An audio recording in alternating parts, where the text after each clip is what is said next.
भारत के अंदर दाइश या फिर अलकायदा किसी वक्त भी इनकी रूलिंग एलीट को हिट कर सकती है। सुसाइड अटैक्स हो सकते हैं और किसी वक्त भी हो सकते हैं। आज रशिया ने भारत को बचा लिया है और भारत बाल बाल बचा है, क्योंकि रशिया ने एक आईएस का मेंबर गिरफ्तार किया है और उस मेंबर की इंटेंशन ये थी कि उसने भारत के अंदर जाना है। भारत की रूलिंग एलीट जिसमें इनके जर्नैल हो सकते हैं, मोदी के बड़े बड़े जो कैबिनेट मेंबर हैं, या फिर इनके जो नुपुर शर्मा थी जो इनकी पॉलिटिशियन थी जिन्होंने नबी अकरम सल्लल्लाहु अलैहि वसल्लम पर गुस्ताखाना बयानात दिए, उसको टारगेट किया जा सकता है और किसी वक्त भी टारगेट किया जा सकता है। इसमें बहुत सारी डेवलपमेंट्स निकलकर सामने आ रही हैं। अब सवाल यह पैदा होता है कि रशिया और भारत और फिर दहशतगर्दी का मामला यह कैसे आपस में लिंक है, और मैं आपको यह भी बताऊंगा कि टर्की का क्या मामला है इस सारे खेल के बीच में।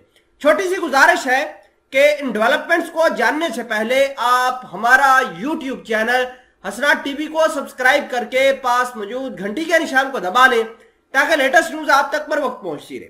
पहले इस वीडियो का प्रूफ देखिए जिसके अंदर लिखा है ISIS terrorist wanted to avenge prophet statement by killing BJP leader, training was taken in Turkey, know the plan complete plan. एक तो खबर ये आपने अपने जहन में रखनी है कि ये नबी अकरम सल्लल्लाहु अलैहि वसल्लम के खिलाफ जो बयान किए गए थे, बयानबाजी की गई थी भारत की बीजेपी सरकार की जानिब से, ये शख्स ISIS वाले उनके पीछे पड़े हुए हैं। एक प्लान तो ये है। अब दूसरा प्लान आप देखिए कि Russia detain ISIS suicide member plotting terrorist attack in India. यह दूसरी खबर है।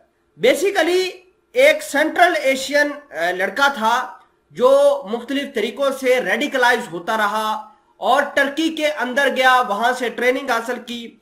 जब उसकी मंशा पूछी गई, जब वो गिरफ्तार रशिया के अंदर हुआ, तो उसने बताया कि भारत के जो बीजेपी के लोग हैं वो नबी अकरम सल्लल्लाहु अलैहि वसल्लम की शान में गलत बातें कहते हैं, तो लिहाजा मैंने उनसे बदला लेना है। इससे पहले दाइश ने भी इसी तरह का एक बहुत बड़ा ऐलान किया था, अलकायदा ने भी इसी तरह का बहुत बड़ा ऐलान किया था।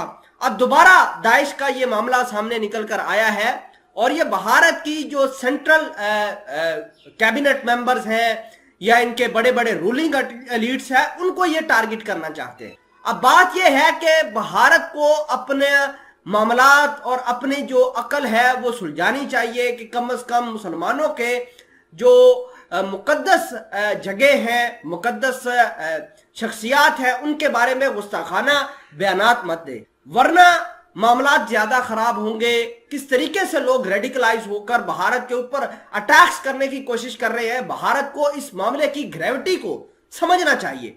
और दूसरी रही बात टर्की की, तो देखिए कि टर्की का एज सच को लिंक तो है नहीं, लेकिन भारत के मीडिया के अंदर बड़ा चर्चा जारी है कि टर्की इस प्लान के अंदर इन्वॉल्व है।